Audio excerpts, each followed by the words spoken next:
Hey guys, welcome back to Crib Talk, where we like to interview certain people around Cabo San Lucas that provide services and businesses that we feel really provide a good service to you. So today I'm with Ruben Bennet.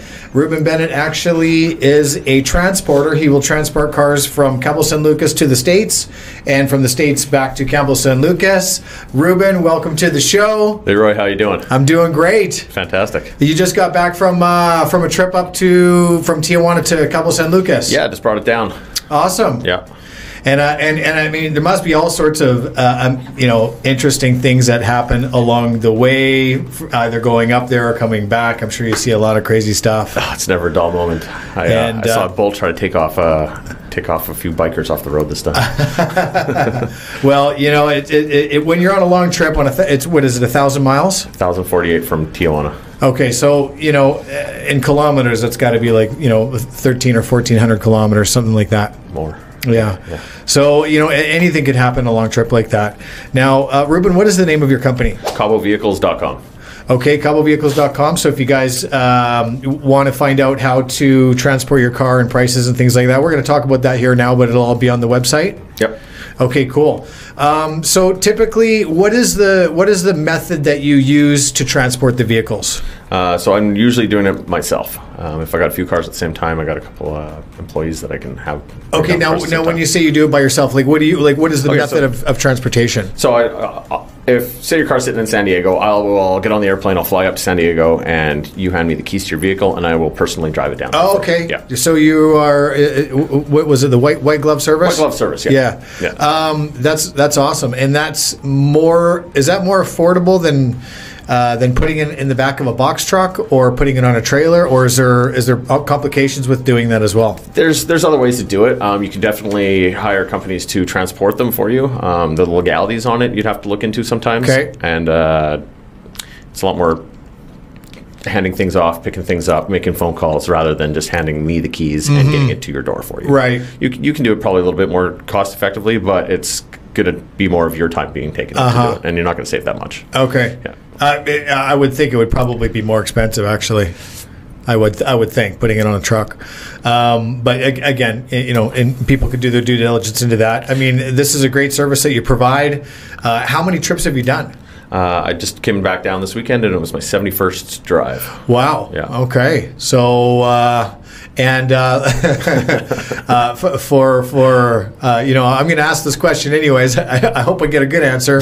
Have you had any shit happen to you on your trips up there or back? I've had some flat tires. Yeah, okay. Absolutely. And you get stuck on the side of the road. It's not fun. Okay. But you figure out how to get it here and.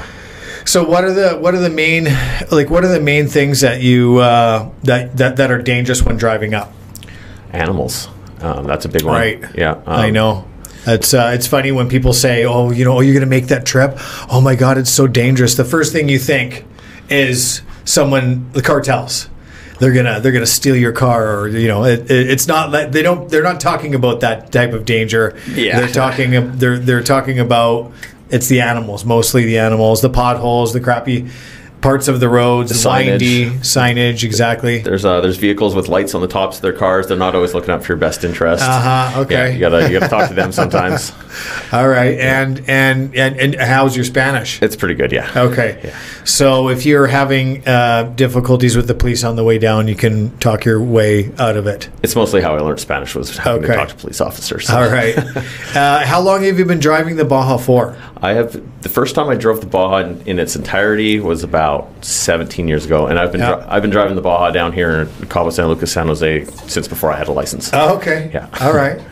And so you've been learning Spanish for quite some time if you've been coming down here as a youngster. Quite some time, yeah. That's good. So you've probably picked up a few of the bad words along the way too. Yeah, I have. I've had people say that I speak very bad Spanish, but I speak well, but the Spanish is very bad. Okay. Yeah. Bad as in you're using bad words. Bad words, yeah. All right, cool. That's the ones we learn first, don't we? It's the one everybody wants to teach us. It makes it more fun. Yeah.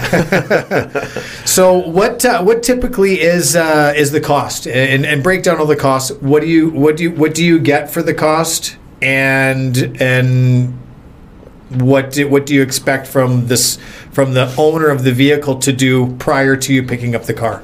So if you go onto my website, there's a little form you can fill out, and I'll send you a quote within about 12 hours. Okay. But standard pricing from, say, San Diego is $1,750, and that includes all my flights, the fuel, and my accommodations. Wow. It's all packed into that price because I just want to make it simple for the people. Right. A lot of people are coming down here. They don't know that there's a lot of differences in how things work down here.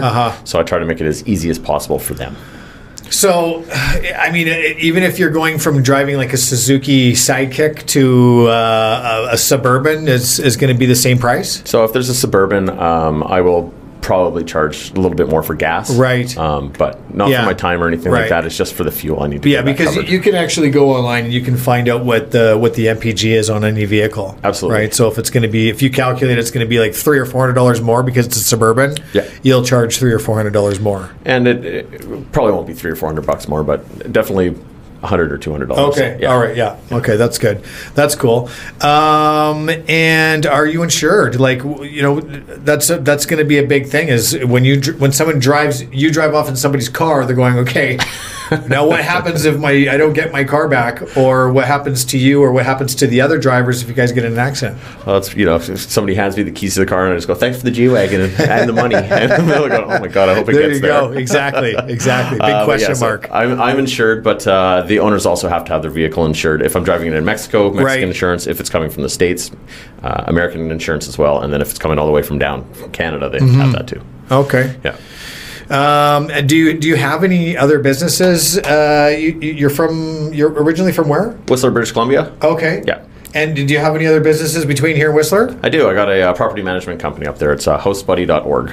Okay. Yeah. How long have you owned that company for? Oh man, it's coming to probably about 10 years. Okay, so you're managing places in Whistler, BC. Exactly. Yeah. Cool. Yeah. And what was that URL again? We can put that up on the screen. Hostbuddy.org. Hostbuddy.org. Yep. So if you guys are ever in the Vancouver, Whistler area, go take a look at that website. Ruben he'll rent you a really nice chalet up there in the mountains. So have you ever had an emergency coming down, or has any crazy shit happened? I mean, weather. I mean, other than a flat tire. But the flat tires, it's not just pulling over and changing the tire. A lot of these vehicles don't have spare tires. Oh, like they're just missing? No, BMWs, a lot of cars, they don't have spares. Right. So you have to figure it out. You're putting out the thumb. You're walking. You're waiting for somebody to stop and say, "Hey, can I help you out?"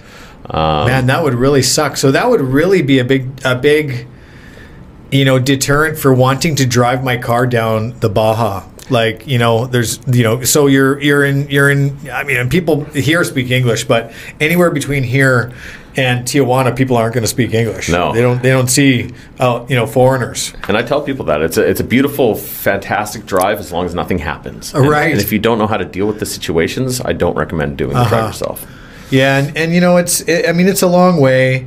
It is, I think for me, I've driven it a couple times, and both times I've driven it, I hit something. First time I hit a cow, and then the second time I hit a rock, and it completely took out my oil pan. Oh my goodness! And it was like, it was a brand new car, and I'm not getting an oil pan in Mulegé anytime soon. I mean, it's a town of 1,000 people. Yeah. So I was stuck in that town for like 3 or 4 days. So you're taking out the risk for the owner of the car. That's right. And you're going to take on that risk yourself. So you plan your days coming back, but you probably don't want to plan something too soon to go back, just in case something like that happens. I tell the people this is winning should be showing up as long as as long as there isn't a river having taken out one of the bridges or something like that. Exactly. Yeah, driving a car up or down around our hurricane season would be kind of a risk, I would think, just in case. I mean, the end of August, early September was when we get our rains. And you could have a washed out road. You could be stuck, stranded for weeks. So that's it. So it's your service is quite needed.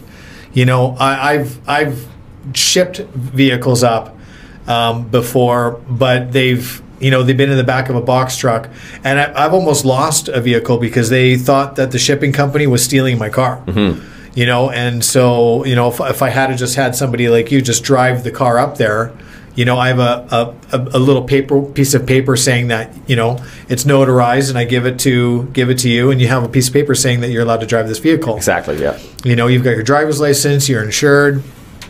It's awesome. I think it's quite nerve-wracking for a lot of people when they put it in the back of a truck, because the doors close on that truck and it drives away, and you don't really know the guy driving it. That's right. Yeah.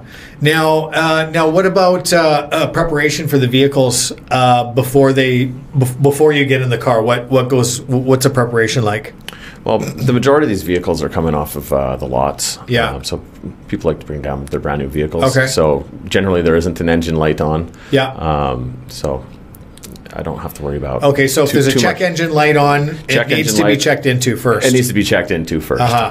I've driven some very old Mercedes back up to the United States before, but they just have to be in good shape. Right. I do a tire check. And a lot of those check engine lights could just be like a sensor. O2 sensor or something like that. So if you take the car in and you feel like it's roadworthy, you'll be like, yeah, let's go. I've been around a lot of vehicles in my life. I can usually tell if it's going to make it 1,000 miles or not. All right. That was my next question. Have you ever delivered a vehicle that just stopped working in the middle of nowhere? I have not, fortunately. Oh, God, that's great. I've had people call me after saying they didn't want me to do the service for them, and I'm just going to do it myself. But if you can help as I drive up, I'd really appreciate it. And I got a phone call from one of those people saying, my car is steaming. I went, well, good luck. I'm glad I didn't take that job. Yeah. No, I actually got them to the next town, but that's good. I felt pretty bad for them. Now, it's a long drive. Like you said, it's 1,000 miles. Now, where would the most beautiful place be that you would like, that if you drive by and it's a beach or whatever, that you just go, man, I would love to spend some time there, and you never have? Yeah, I think somebody asked me that the other day, and just past this town called Puertecitos, it's an old fishing village. You come up through this little pass, and you come over the mountains, and there's the ocean, and it looks like you're in an episode of Star Wars. It's absolutely phenomenal, and usually I'm hitting that just as the sun's coming up in the morning. It's incredible. And what do you see? Like, what are you looking at? So you have the highway in front of you, and then over to the left, the cliffs looking down onto the water into the Sea of Cortez. Okay. And then there's 2 big islands and then a bunch of little ones out there. So it looks like there could be like a war going on in like the 1800s or something. That was really cool. That's awesome. Yeah. I think I've seen that spot too. Are there campers out there sometimes? That's Playa Santispac. Okay. Yeah, that's beautiful there as well. With that peninsula that you come out on there, and everybody's kind of camped out on the peninsula, and there's sea-doos on the other side, and the Mule area takes you out to a little island. There's a little sandbar that kind of like connects the two. It's really cool. Yeah, it's a few hundred kilometers a mile south of if I had to have had such bad experiences both times I've driven the Baja, I'd probably be excited to do it again. I guess next time I'd probably just slow down a little bit. That's the biggest thing is when you're going too fast, you can't get out of the way of those rocks that are just randomly on the road. Or the animals. So sometimes you come around the corner and it looks like Wile E. Coyote was trying to hunt down the roadrunner. Gigantic boulders. Just in the middle of the road. Exactly. Yeah. I know. I think we've pretty much gone over everything that I wanted to ask you guys. If you guys are driving the Baja, just be careful. Try to drive during the day, because at nighttime it can get a little bit hairy. And a lot of those cows out there, they're black. Especially at nighttime. You don't see those black cows until they're smiling at you. When you can see the whites of their eyes, it's too it's too late. So that's Ruben Bennet. We're going to put down his information down here at the bottom of the screen. Give him a call if you guys have a car to transport to the U.S. or back. And that is anywhere in the U.S., I do believe. Canada too. Or in the North American content. So, okay, guys. So thanks for watching, and stay tuned for our next podcast of Crib Talk. Thanks, Leroy. You're welcome. Boom.